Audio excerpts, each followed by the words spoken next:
All right. First and foremost, if I like clear my throat a lot or I sound a little off, it's because I had a little bit of a I ate my dinner. I choked down a little piece of cheese and because I had pizza and it messed up my throat. I was hacking, some dry heaving, and my throat's a little raw, so it may sound. We're gonna maybe clear my throat. I actually have some Asian tea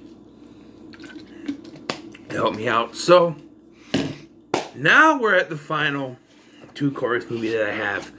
License to Drive. Baby, you can drive my car. Beep, beep, beep, beep. Yeah. And yes, this was the first movie that they did after The Lost Boys. Released in 1988, and it stars Corey Haim, Corey Feldman, and Heather Graham before she, was with Austin Powers. It also stars Carol Kane, Richard Mazer, whatever, and Michael Matasari, who would go on to play Wyatt on the Weird Science TV show.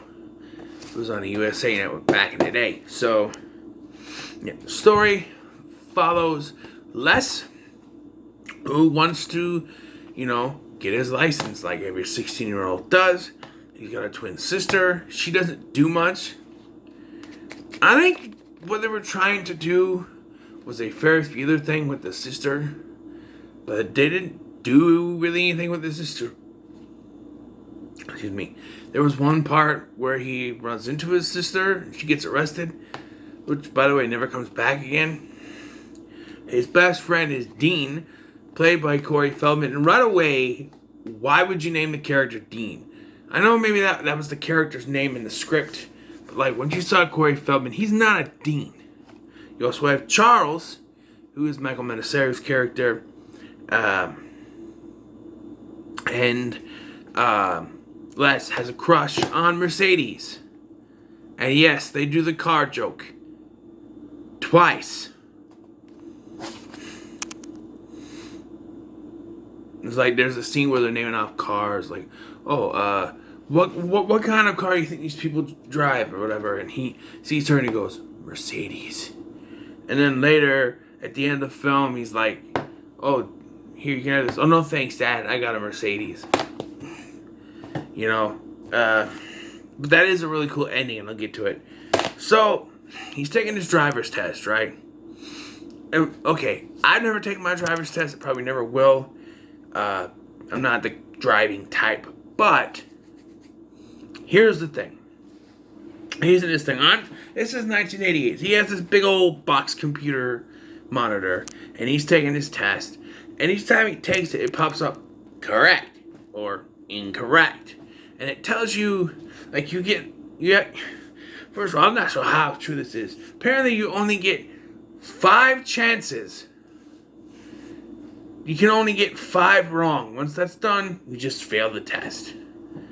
I don't think that's how it works, but I've never taken a driver's test, so I cannot confirm whether it is or not. If you've taken a driver's test, confirm on whether that is true or not in the comments below, please. So, yeah, he gets 5 wrong, and then it even tells him 1 more, and you fail, and he gets 1 more wrong, which... Okay, so I'm watching this, and I'm calling bullshit. I'm like, there's no way he can get that many wrong in a row. But then I see the last question he answers, and even I know that, I don't remember the question, but he picks the last one, which is accelerate. And I don't think that particular situation would be accelerate. So even I know that was the wrong answer.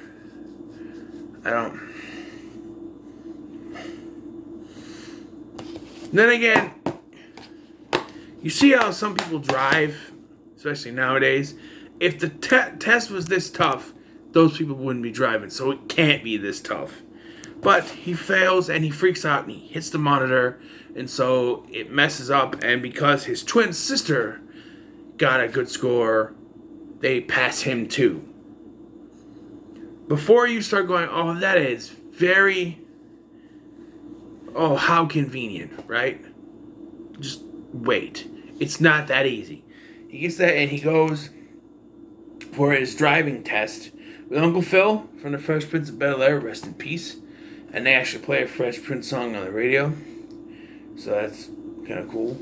This is before Fresh Prince happened, but, And he goes, oh, you spill this cup of coffee, you fail. Which I don't think that would be how it works. Because, what if you... So if that's how it's supposed to work, he does everything right, and just as he's getting out, he bumps the guy and the coffee spills all over him. Despite the fact that he got every single... This is not what happens in the movie, mind you.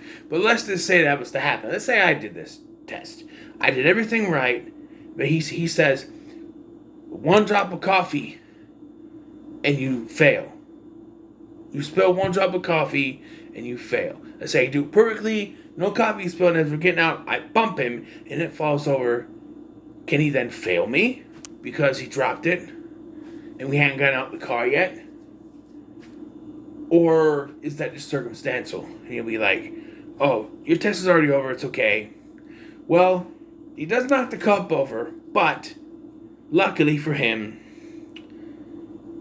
the coffee was all gone. So lucky for him. He gets in there, he gets the license, and as he goes to walk away, they say, wait a minute, someone needs to talk to you, and it's the ugliest teacher lady I've ever seen for this driver's ed class or whatever. And she takes her license, and he rips it. Okay, so I was one in 1988. Were licenses really just paper back then? Well, by the way, it wouldn't be a license. It would be a piece of paper saying. You wouldn't actually get a license right away. It comes in the mail. So, but, were actual license paper? Or maybe that was just a print off. They printed it off one and before the official one gets there. I don't know. But it gets ripped off. So, he gets in trouble and he tells his parents that he passed. But then his mom finds out the truth, I think from his sister, and he gets grounded. However, there was a party the night before this that he and his friends went to. That's when they were doing the car talk. Where he actually rescued Mercedes because of her boyfriend, who's way older than she is. Well, the film actually starts off with a dream sequence. He's in class and he's sleeping and he's dreaming that everyone's chained to a bus and he escapes and drives off with Mercedes. Yeah. I think he saves people on the bus too, but... And they went to this party the night before, and this Paolo guy or whatever wants her to go with him. She says she already has plans, and she picks the closest guy there, which happens to be Les. And they end up making plans, gives her his number, and she calls him because he didn't call her. Well, you never gave him your number, so... You get upset and watch it. She goes, oh, well, you never called me. No, because he gave you his number, not the other way around. You didn't exchange numbers. He just gave you his number, signed it on your little book. Anyway, she decides she wants to go out, and he decides to take his grandpa's prize Cadillac. And this Cadillac gets destroyed. So first and foremost, he goes off with Mercedes. Sneaks in the middle of the night. His parents are sleeping. By the way, his mom is pregnant. Played by Carol Kane. She's pregnant in this film. And yes, that does come back. So, they go off. And she immediately goes to the same place that Paolo was going to be. I don't know why. Because she knew he was going to be there. But then she grabs a bottle of wine and takes off. And they go. And... this is where I find that the whole having the girl be a part of the night really doesn't make any sense. She gets drunk and she passes out. They're on top of the car, the roof folds in, and they get back in the car, and the thing gets stuck. And so the only tape they can listen to is Frank Sinatra. It's not a bad choice, to be honest, but it's stuck on Sinatra. So, they go to Dean's house, and Dean and Charles, they help. Like, Dean helps fix it. And we get a line. He's banging it. He goes, "It's okay. My parents are vampires." Yep. And,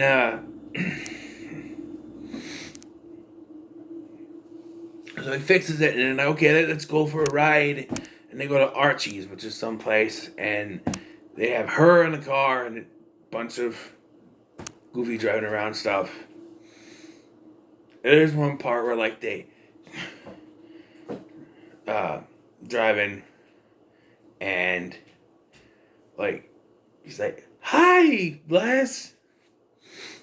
Next they decide to put her in a trunk for some reason. This is where I'm like, okay, when they were writing this, did they really think this was the right, like, oh, we need to get rid of her, but she needs to be at the end of the film so they can kiss? Why not just, like, not have her be drunk? Oh, because they're going to talk about how he doesn't have a license. Well, you can use that, I guess, but I don't know. And so she's put in the trunk, and they're driving around, and apparently Les doesn't know where the hell he's going. He's driving around.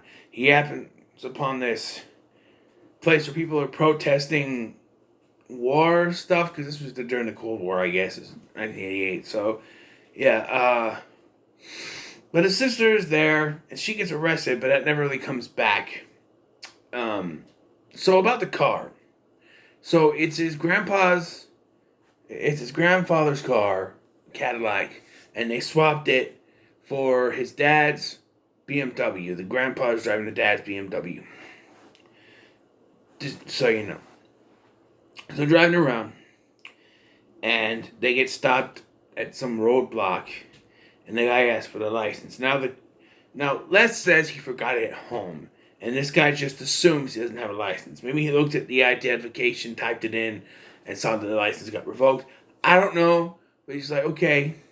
And then, because that riot thing happened at the military place, they're like, "No, we gotta go now." And he goes, "Oh, you're lucky, kid." I'm like, I don't think that's how that works. They would be put in the back of the cop car and driven to that place. Yeah, no. They wouldn't just get let go. But they do. They get let go. They drive off. Because they open the trunk, and especially since they opened the trunk and found Mercedes in. And she's like, "Hi!" And she's gone. So, during this, though, they go to get Mercedes out of the trunk. And there's this drunk guy who they were detaining. He decides he's going to take the Cadillac and drive off. So they take his car. There's this whole thing. This guy is destroying the car, by the way. He's drunk. He's smashing into stuff. He's breaking stuff. There's a whole thing where there's a little joke where he rams the left side. He's like, "Oh, it's okay. I can fix it. It's just the left side." That's what Dean says. And then the little turn thing, and the back bumper falls off. Ah! That car is like destroyed by the time he gets it home. Eventually, they're able to subdue the guy. They throw his keys. Friends don't let Fritz drive drunk. Some friends, and then they decided he's just gonna go home. He takes them back. He takes Mercedes home. He gets a kiss, and he gets back just in time for his mother to go into labor. They do a gag where like, she keeps having contractions, and there's a gag where the dad has to go down and turn the air conditioner on because she's hot. He goes down, light switch doesn't work. I don't remember if they showed why it doesn't work, like maybe he broke a light or something, but the light switch doesn't work. So he goes to grab a flashlight, that doesn't work, and he shines it in his face so he can't see anything. Then Mom says, "I'm not hot anymore, just come upstairs." And so, yeah, but then she does have the contractions, and so it's this daylight by now. Go out there. He pulls in just as this happens, and he doesn't realize it at first, and then he realizes it, and there's this whole gag where he's yelling at him. He goes, "You're You're damn lucky your mom didn't go into labor. I am going to labor. Damn lucky. What? And so they had to drive out. But then as they go to stop, as they stop at the stoplight, which he yells at him for, what are you doing? Your mom's pregnant. Just keep going. He can't go forward. So he has to drive backward all the way to the hospital. And when they get there, they have to park where there's this construction thing. And they can't stop, so they slide in. They go, okay. He goes, what'd you learn to drive like that? He goes, I don't know, last night, I guess. He goes, well, you're a fast learner, or whatever. And they're like, don't worry, we can fix it. It's going to be fine. And of course, big beam falls on it. And we cut, because we don't see the liver of the baby. Apparently there's two babies, twins, because that's the running gag, because the first two were twins. There's twins running the family. So there's two more twins. And we just cut to the grandpa showing up looking for his car. And it turns out the grandpa has destroyed the BMW as well. And they switch keys, and he goes, well, son, you said once you got your license you would want a BMW, so here you go. And he goes, you know, Dad, that's okay. And the Mercedes drives up. He goes, I got a Mercedes. And, okay, before I get to the end of this, I just want to say that this is bullshit. They're all happy. You know, apparently this was a few days later. Has to be if the baby's home. Babies are home. They're just hunky-dory. The car's broken. He gets to go off with Mercedes, so apparently he didn't get grounded. The daughter, the sister, she didn't get in trouble for getting arrested. There's nothing. There's no punishment for what happened at all. So he says, you know, I have a Mercedes. He hops in the driver's seat, turns on the radio, and we get out of my dreams. Get into my car. As they drive off. I love that ending. It's okay, Dad, I got a Mercedes. He jumps in. Get out of my dreams. Drives off. Happy ending. Even though it shouldn't be. Apparently, the Coreys had discussed a sequel called License to Fly, which I think you should have just made License to Drive 2. I don't understand how you need to fly a plane. I can see the necessity of having a car, but a plane, License to Drive 2 should have been a thing. Yeah. Well, at least that's what they should be going for. Here's a little booklet. I guess it's really their driver's license. I think California. There's Corey Feldman's. Corey Haim. They had birthdays. Born 7/16/71. So that's July 16th, 1971 for Corey Feldman. Corey Haim, born December 23rd, 1971. That means that, yes, Corey Feldman is older. And he was born just before Christmas. Corey Haim.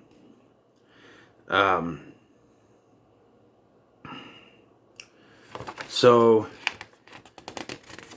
yeah, and if that's to go by, so they're both born in 1971. This is 1988. That means they were 9. Hold on. My head's gonna hurt, so I need to get my other phone. Do the calculator. Alright. I got my little piece of shit phone here with the cat on it. Alright, so we got a calculator. And we put in 1988. Is this 88? Okay, I'm confused. I just saw 1699. I don't know. It ain't that old. 88, yeah. Minus 1971. Not. We got. No! There were 17. They were 17. Or at least Corey Feldman was probably 17. Haim was probably still 16. So they were around the appropriate age to be playing those characters. What else we got? Okay. There's questions here. Question 1. What was the alternate title for the Corey's second outing before it became License to Drive? A. To Live and Drive in L.A. B. Drive My Car. Or C. On the Road Again. The answer, it's upside down. A. To Live and Drive in L.A. Okay. Question 2. Before landing the role of Les, Corey Haim had some competition for the lead. Which one of these actors did not audition for the part? A. Corey Feldman. B. Ben Affleck. C. Anthony Michael Hall. Did not. I'd say Ben Affleck. I don't think he was. Anthony Michael Hall did not audition for Les, but legend has it that a young Ben Affleck did. Corey Feldman was also up for the part, but was way too boss for Les and became Dino. Okay. Alright. What does Les's driving examiner use instead of a clipboard? A filled to the brim coffee cup. I know that one. Filled to the brim coffee cup. Yep. Coffee cup. If any of the hot coffee spills during the test drive, Les fails. Question 4. Once Les supposedly has his license, where does Dean insist they drive to first? Archie's Atomic. Because I just watched the movie Archie's Atomic. Yep. Mm-hmm. Okay, question 5 here. Les's driving examiner would look familiar. What popular TV series did he move on to? The Fresh Prince of Bel-Air. You gotta look at that. I know that's the correct answer. And question 6 is, what finally kills Granddad's caddy? A girder. Just falls right on it. Yep.